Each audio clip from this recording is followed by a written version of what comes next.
Welcome to episode 3 of the Fit Talk. And, of course, you guys know me as at Plant Based Beast on Instagram, or Dennis Serrano on Facebook, or Dennis Serrano in real life. Today, I don't have any guests on the show because I feel like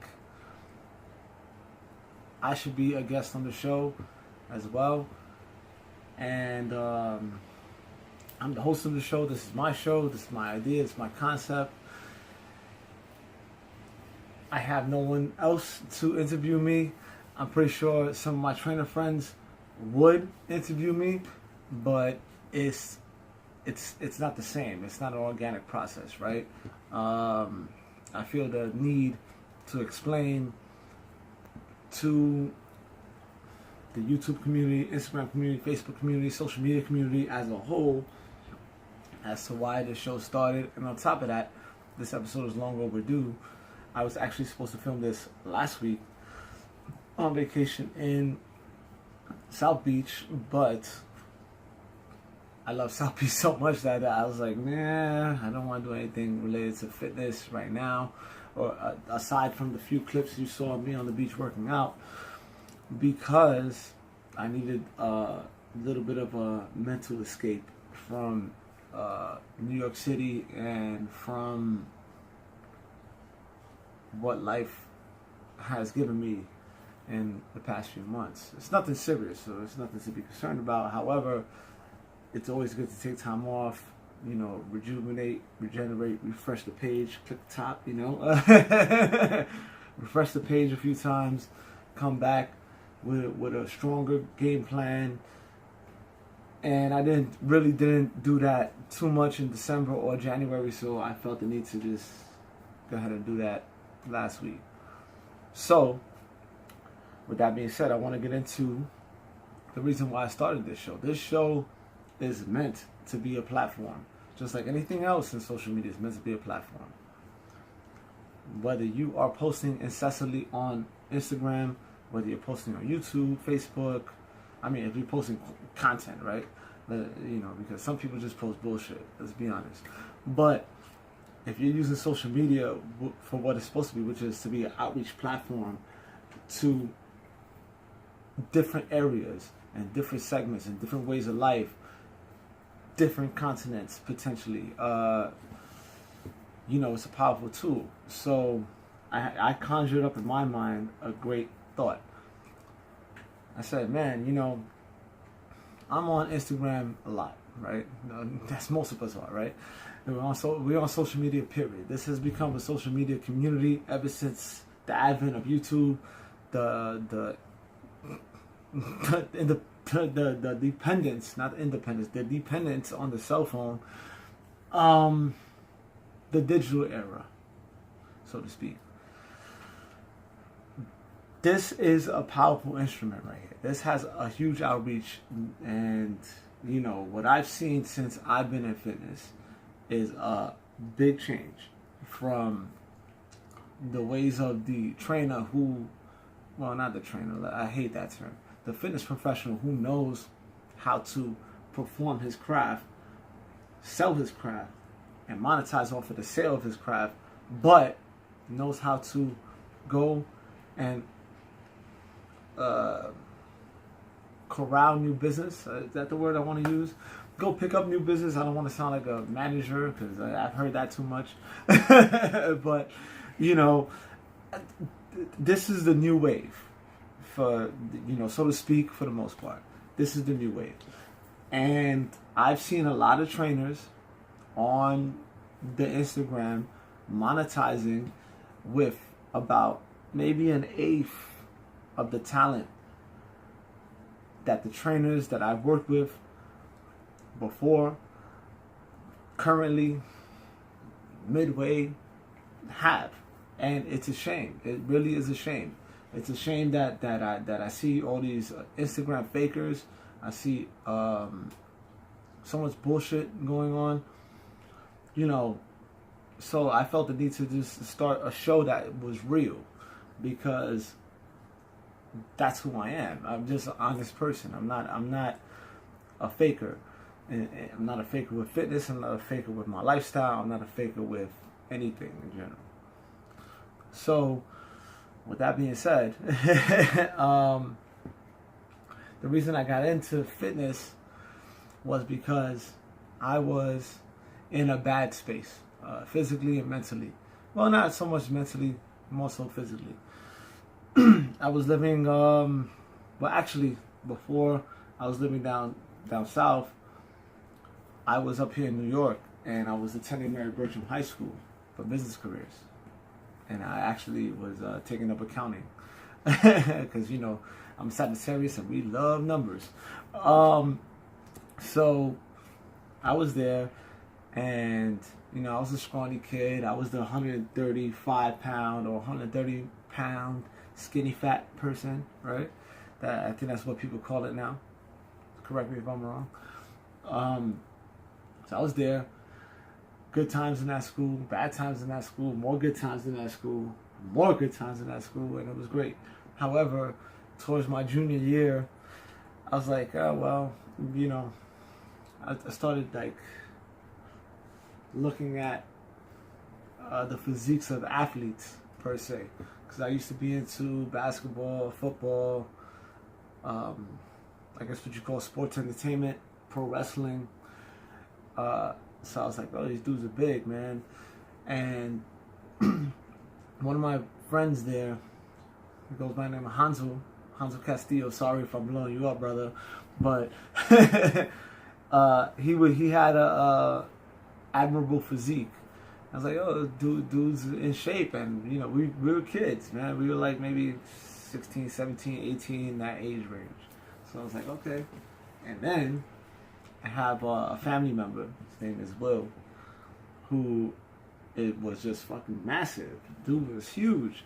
And we're always strong, always doing pull-ups, always doing all that type of shit. So I started getting curious in my young mind. Here I am at 16 years old, 17 years old, getting curious about fitness.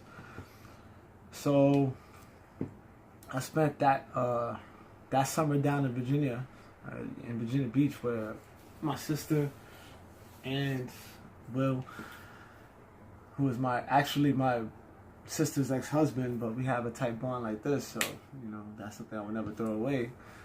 I went down there for the summer. He was like, oh, you gotta take the protein powder, you gotta do the creatine, all the other stuff, right? So we started off with the basic push-ups and dips kind of scenario, body weight stuff. And I was feeling myself, as they say, for a little while. I was like, all right, let me start with the basics, right? Then I come back up north to New York, and we're here for senior year. And Hans has the biceps. He looks good looking kid, right? So I'm like, all right, what do you do? He's like, yo, come with me to the gym. So we go to the gym and all that good stuff. Big shout out to Hamilton Fish Recreational Center in the Lower East Side. Everyone from the hood knows it as Pit Pool. But, that's the actual name of it. They had a gym which was, I believe at that time, might have been free or might have been like $25 for kids.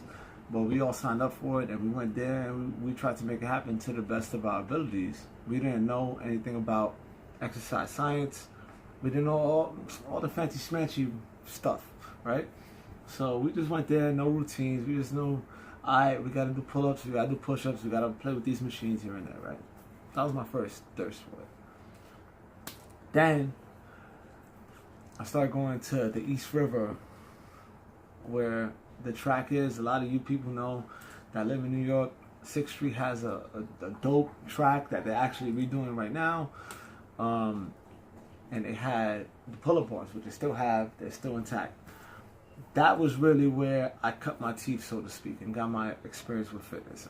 There is a certain affinity for that place that will never leave my heart to the day that I die, because I put in so much pain in that park. I remember when I couldn't do one pull-up there. I'm there doing sets of fucking 30, and you see it on Instagram now. right? So like I remember when I was just struggling kicking my feet, and I remember when Hans was holding my feet like, "Yo, get up." So it's pretty funny, but to me, right? Then I made the decision to not pursue higher education immediately after high school, and I was like, yeah, I don't know if the school thing's for me. A lot of people feel that way, but as a youth, you're not supposed to feel that way by society standards, right? So I ended up moving to Virginia Beach permanently. Well, not permanently, but at the time. And I went to work for a construction company down there, but mainly does installation, but that falls under the bracket of construction. So down there, like, I had all intentions of getting fit, getting in shape, all that, maintaining whatever I had, because I had bubbled up from 130, 135, skinny fat, to 165. Not exactly ripped, but muscular, right?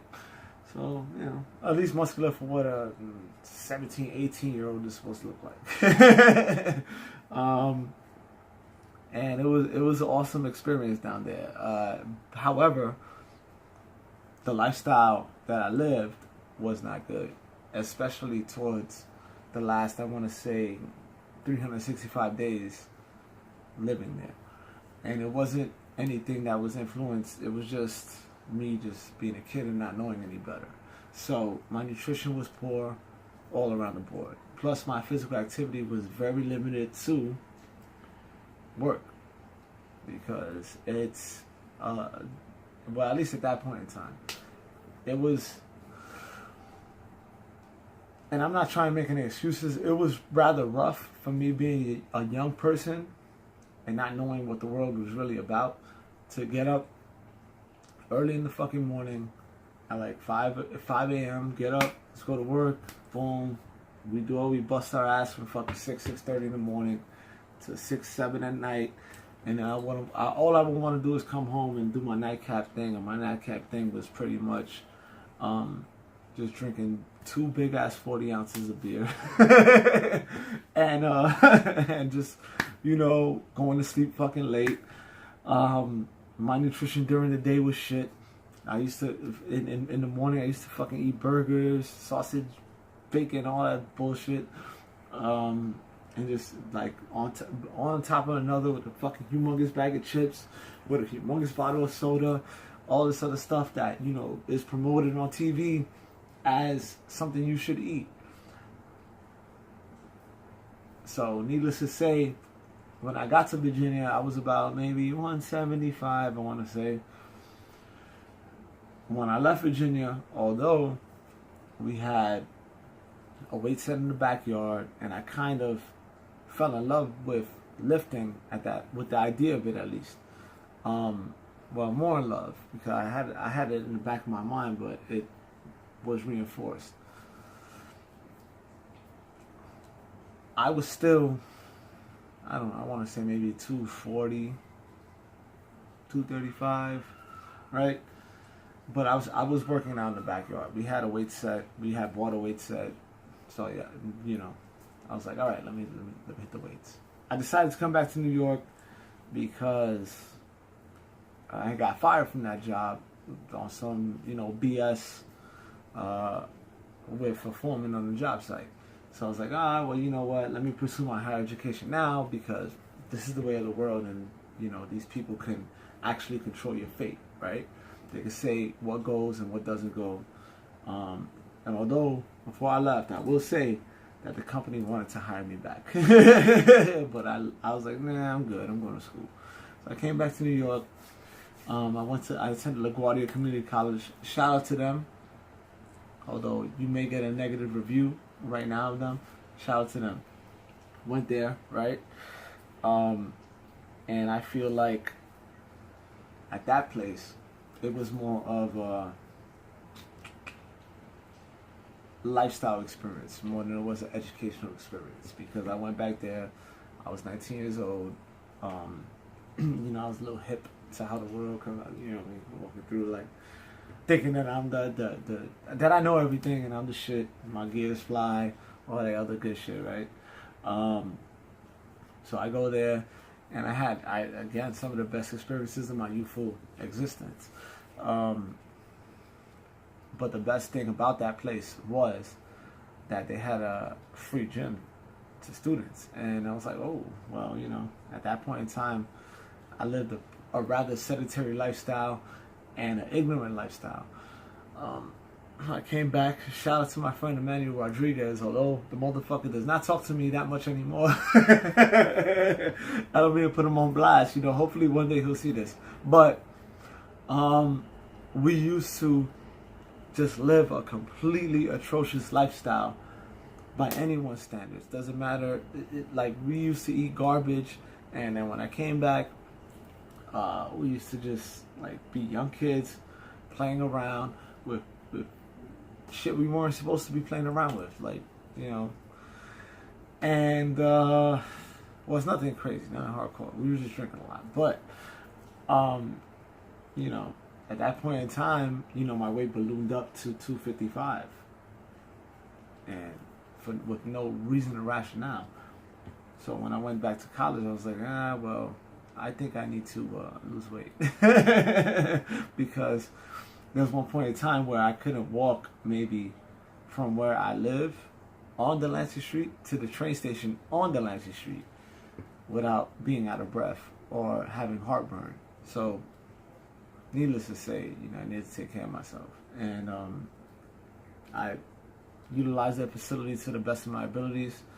And I would like to think I utilized it to the maximum because I put in a lot of work there. And my weight shrunk down from 255 to 193 at one point. And I said, all right, I want to put on size. So I started lifting weights seriously on a heavy lifter kind of routine. And in the process, my weight bubbled up back up to 215 or whatever. But I looked pretty solid at that point in time. Nothing crazy, not the way I look now, but that's not no vanity with that one. But yeah. So then something interesting happened. I pretty much made a decision to leave LaGuardia Community College because I failed one of the courses. I failed one of the courses in the original time that I took it. But however, I made it up.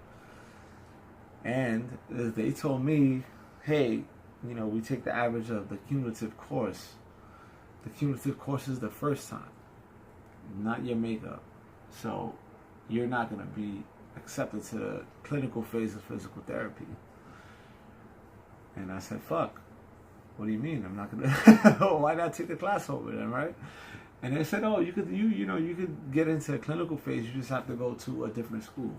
Now, at that point in time, aside from LaGuardia Community College, the only other school was Kingsborough Community College, which is far in Coney Island. And one thing that's good and bad about me is I'm a rational thinker. So I'm like, wait a second. I'm going to leave this school that I'm about 25 minutes from to go to this school, which is very far in Brooklyn.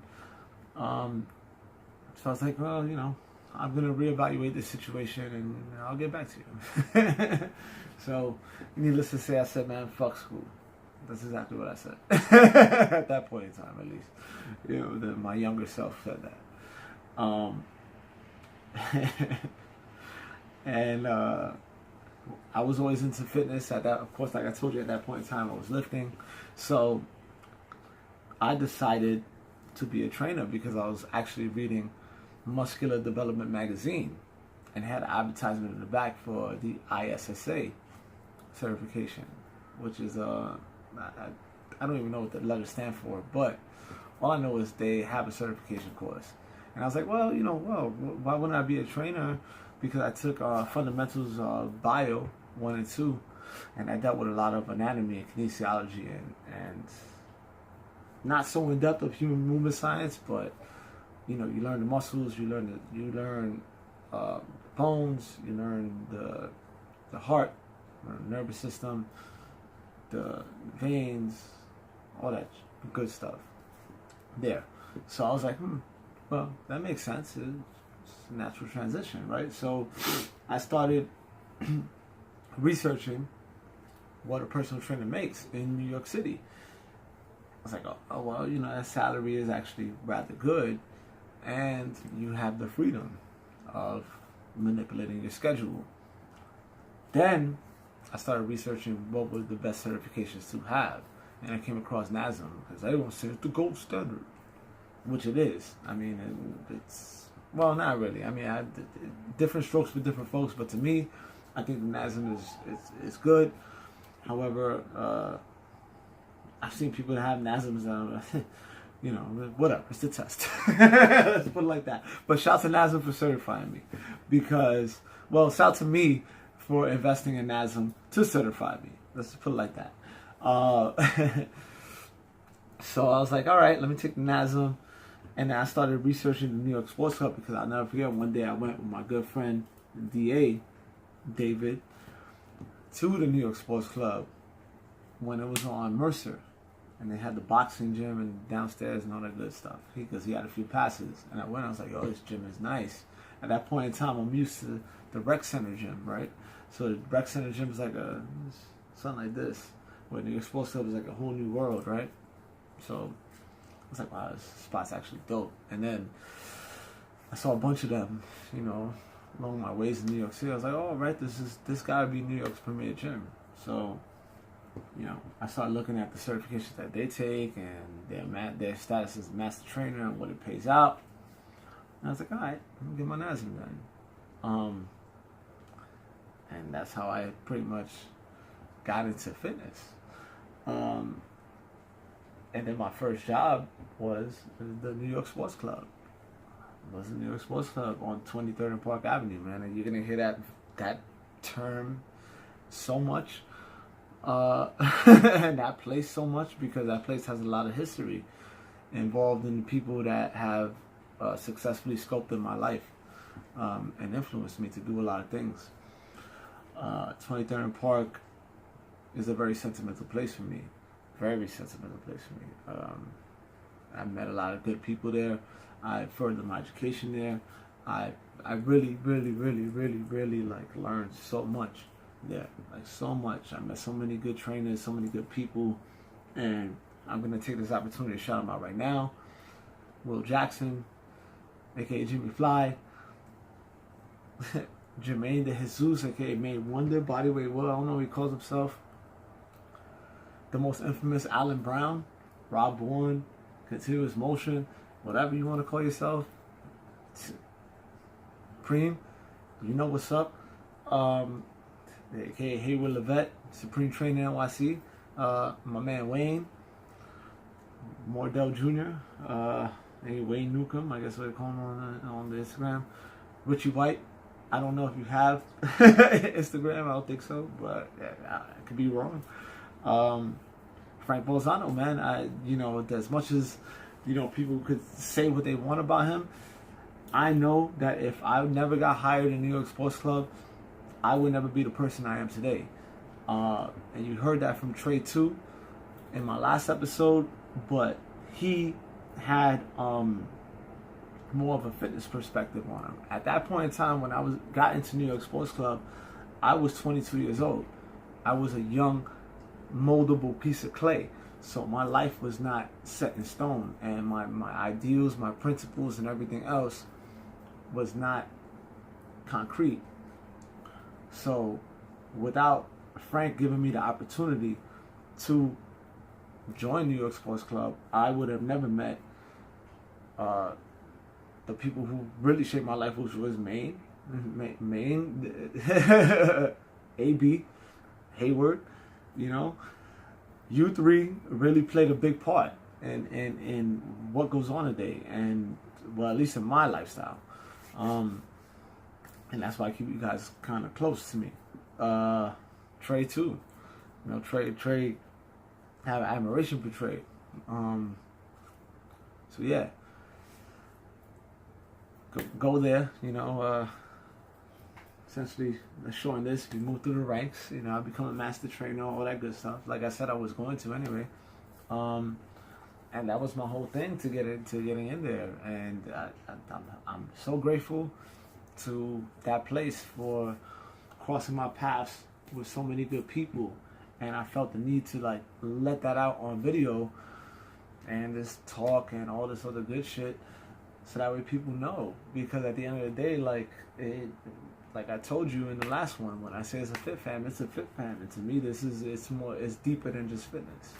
However, the one thing we all have in common is that we all came from rough backgrounds, and like for me to see and to live in the age where a lot of fakers win is why I had the motivation to start the show. It's not fair. It's just not fair, man. I just like it's we're all winning, but these fakers are really winning when they're not really cut from any type of integrity, man. And it just is what it is. But that was my reason to get into fitness and to get into the industry, the business, whatever the fuck you want to call it. And I had such a great time there. And I've done a lot in fitness. I was a master trainer there. I was a master trainer at 24 Hour Fitness. I was one of the fitness managers at 24 Hour Fitness. Again, thank you, Frank, for putting me on. However, I saw through that shit. Like, you my man's and shit, but I'm gonna call it for what it is, you know.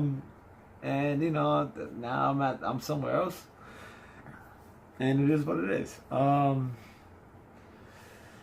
The Fit Talk, this is my outlet to express. However, this is my outlet to put on other people as well. You know, my first, you know, every season has 12 episodes, right? So my first 12 episodes I wanted to be people that are close to me, awesome trainers, because like I told you previously, I think these trainers are all dope and don't get the recognition that they deserve, man. They really don't. They don't. You know, at the end of the day, like we all, like for the amount of knowledge that is in the pool between the people that I know, we should all be great. And it's like, I understand the concept of patience, but someone has to break through, right? And it's like, nah, it's just not fair. So, you know, in the interest of fairness, you know, that's why I started the show. And it's also another way to bond. It's also another way for all of us to come together, not you know, the community, but us as trainers, to come together and do something that could potentially be great, man. And so that was my motivation to do this. You know, I feel like they all have stories. I have a story. I obviously told you the story. But you know, that's pretty much why I wanted to do it. As far as future projects are concerned, you know, of course, I'm gonna keep posting. I'm gonna keep doing this show. I love this show. It's my shit. But me and my man Will Jackson are talking about potentially doing a show about nutrition and how it affects the impoverished community, how it affects our lifestyles, and more specifically the humble beginnings and the people that are in the humble beginnings that we came from. That's a great idea. Much credit to him, because I didn't have that idea, but I had the idea. I was like, yo, you should put it on film. Why not? Right? So many people are monetizing this fitness thing without really putting their pain in the fitness industry. Like there's a few people that I respect, like Mike Rashid and C.T. Fletcher and Elliot Holst and people that I know came from rough shit. But there's a lot of fakers there too. So, you know, not to drift off topic, but that's one of the things that I feel like we should do, because, you know, why not? And then people get bored, so they want to watch shit on YouTube. But in addition to that, I'm potentially working. Well, let me not say potentially working. I am working on the ebook that will be out in the near future. I can't give you a timeline on that because it's in the infantile stages. I definitely have a blog coming. I'll be working on that more than likely tomorrow. Website, of course, that's needless to say. I'm over here pouring stuff. If I'm looking up this way, it's because I'm looking at my my agenda board. It's on my wall. But I have that coming too, of course, because with this show and the social media and all that, you need a website. Then of course I'm just gonna keep training. It doesn't matter where I'm at. I'm gonna always have an incessant passion and an obsession for fitness. Like it's what changed my life in so many ways, man. The people I met, my physique, my demeanor, my attitude, everything has been molded around this one concept: fitness. Fitness. It's always been the bottom line. It's the common denominator in everything that I've been doing. And it changed me for the better, man. There's a lot of things that a lot of ways, a lot of my thought process, my philosophies of life, people I've met, certain things that I uphold as truths in my own heart, that if it wasn't for the industry, I would have never met the people that influenced that thought. Here's another thing. Veganism. Huge shout out to veganism. Veganism changed a lot of me as well. And vegetarianism as well. I know you guys see that shit as some type of fad now. Like everyone's vegan and shit like that. You got Netflix got 1,000 fucking documentaries about veganism and how it's saving the world and all sort of shit. And it is. Like, it's not bullshit. It's real shit. However, I have a problem with that stuff too, because some of the information is correct and some of it is incorrect. So that's why you have to do the knowledge for yourself. Take the best, leave the rest, right? So I have to give a humongous shout out to Bodyweight Will, Made Wonder, Jermaine, because he was one of the first people that I met, if not the first one, that was actually a vegetarian. I've never met a vegetarian until that point.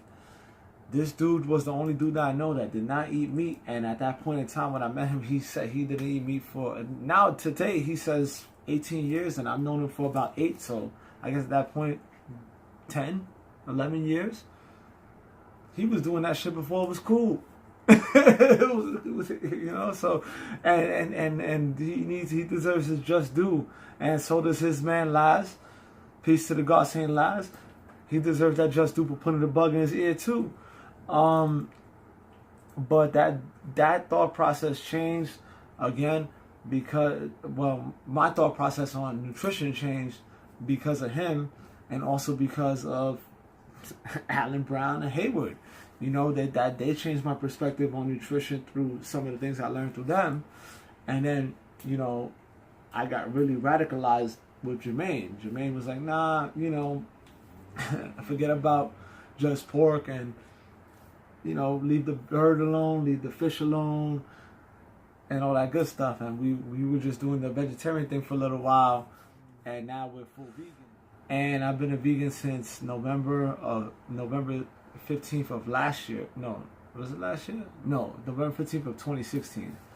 So it's been a year and I want to say 2.5 months of veganism, but it's been almost 5 years and 1 month of being a vegetarian.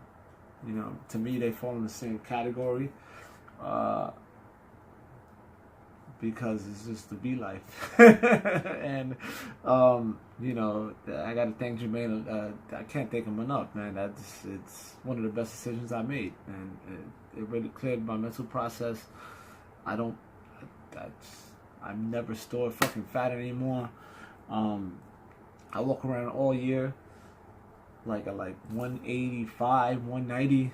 Like I really have to eat garbage for days and days and days on end to ever even touch 200 pounds on the scale again. And I can't thank you enough for that, man. Seriously. Yeah, but, that's really what we're working on now. I'm sorry I drifted off. It's very random, but sometimes I like to ramble. As far as the fitness industry is concerned, I would like to see more authenticity from people. I want to see people put an end to the buying followers thing. I guess I don't know who won the Super Bowl, man. Some chicks are excited, but because it is Sunday and it's Super Bowl Sunday. I want to see an end to the fakeness in the fitness industry, man. I love CT Fletcher because he brought a real aspect to fitness when it was trying to get a little fake. And I would like to say at least that this show is not a direct spawn, but was influenced by that type of stuff. So at that point in time, a lot of fitness people, you know, and a lot of fitness bullshit was coming out, man. And I saw on social media, it was like, oh man, like, you know, it's too much of a fake image. It's a mirage, and they try to sell it to you, man, and it's not fair to the public. So at least CT Fletcher opened the door for people to actually be themselves again in fitness, and it was a door that, like, I didn't really notice. Like in the gyms, the one person who was always like that was Alan Brown. To be honest with you, Alan Brown was always himself. But like I've never seen it on camera and promoted like massively all over social media. So big up to CT Fletcher, man, for doing that, because he opened the door for a lot of people like me to come through and do the show. So thanks if you ever watch this. Yeah, but aside from that, I think the fitness industry needs an overhaul. It needs to be redone. I think that a lot of trainers are being mistreated in the box gyms. We already know that. That's common knowledge, and I think that it's unfortunate. I also think that the training field and the field of fitness professionals differentiates from personal training. Before, it used to be one and the same. Now they're two separate concepts because anyone could just go in and go get their certs. But not a lot of people don't really live the life. They don't know kinesiology. They don't know human movement system. They don't know exercise science. They don't know exercises. They don't know how to play with the TRX. They don't know how to utilize resistance bands. They don't know how to utilize performance enhancement. They don't know how to utilize corrective exercise. So there is a huge difference between a trainer and a fitness professional. I've been a personal trainer. I'm a fitness professional. People coming into the industry now are personal trainers or aspiring personal trainers. So let's not get it confused. Let's not get it misconstrued. Let's not have a misinterpretation of the difference, because the difference is simple. There's a humongous amount of knowledge here and a lack of knowledge here. And that's not to disrespect people here, because they can get from here to here. No problem. However, if you want to stay here, you can stay here. I'm going to be over here. I like it here. This is pretty cool here. So, in closing, I love fitness. I always have. I've been dealing with this since I was, 16, 17. It's been great. It changed my life for the better. If you ask me if I would ever go to, like, in the places I've been, Cancun, Mexico, Dominican Republic, fucking Miami, to hop on a plane whenever the fuck I want to, I would tell you no, man, because shit, 8 years ago, I wouldn't know where my life would be without this. This has been one of the best fields. I've met so many people. It's woven into the fabric of who I am, essentially, as a being and a soul and a human walking this earth. So I wouldn't change anything about this. And I feel deeply and passionately for this stuff. So, this is the Fit Talk. Hopefully everyone that's watching this. This is a little different vibe on the episodes. Trey was more business with tube training and fitness, and me and Maine, we really went in on some other stuff. But this is just me, just speaking my grown man thoughts. If I could do it, you could do it. Let's put it like that, because I was someone who was grossly undermotivated, out of shape, obese, ignorant, completely ignorant, and I just changed everything, man. My cognitive thought process, my mental state, my physical state, for the better, man. And if I can do it, you can do it. But it just takes will and conviction, just like everything else in life. And that's what I gotta say. So, the first step really is taking the first step, but you gotta decide which first step you're gonna take, man. And with that being said, salute to all my fellow Fit Pros. Salute to everybody that I mentioned in this episode. I love all you guys. Salute to the followers, my followers on Facebook, Instagram, anyone who watches this on YouTube, man. Thank you so much. Because I really do appreciate you guys, although this is something that I do like on the side, on some bullshit. Like, I really love the feedback that I get. I love the fact that I get the likes on the videos. I love the fact that you guys like watch my shit, like my shit. It don't even have to be the Fit Talk. It can just be regular posts. Like, yo, thank you so much, man, because like it's special when you can influence someone without even like knowing them directly, right? And it's like the outreach is limitless. So thank you for everything, man. Everything you've done. The motivation makes me want to do more. So, with that being said, this is the Fit Talk, and I'll see you on the next round. Which might be next week, man, and I might have Alan Brown on the show. Who knows?